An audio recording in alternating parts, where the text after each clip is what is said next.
Yang perkenalkan, nama saya Namila Pancuran, mahasiswa dari Prodi Keperawatan Masui Poltekkes Kemenkes Maluku.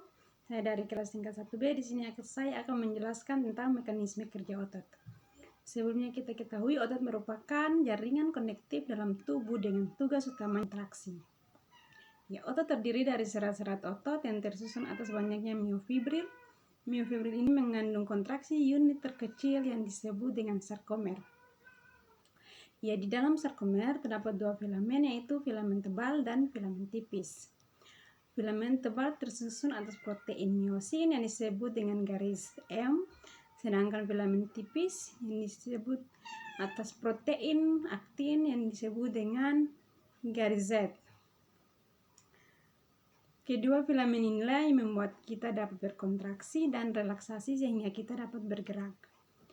Ya, mekanisme kontraksi otot yang diawali dengan rangsangan yang dibawa oleh sel saraf. Rangsangan ini menyebabkan potensi aktin dapat saraf otot membuat ion kalsium dapat masuk ke dalam miofibril.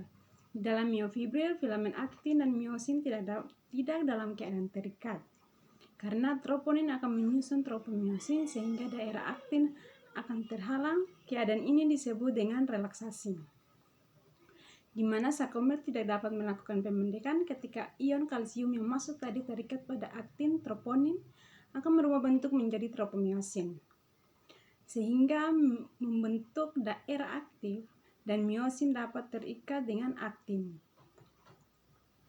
ATP akan berdekatan dengan kepala miosin dan dengan kepala miosin tersebut berputar sehingga aktin bergerak mendekati pusat sarkomer.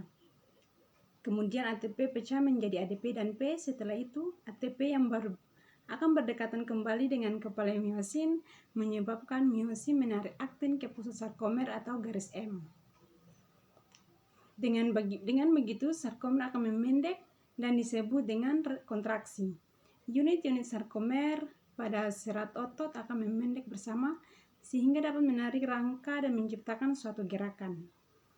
Mungkin saja yang bisa saya jelaskan. Sekian dan terima kasih.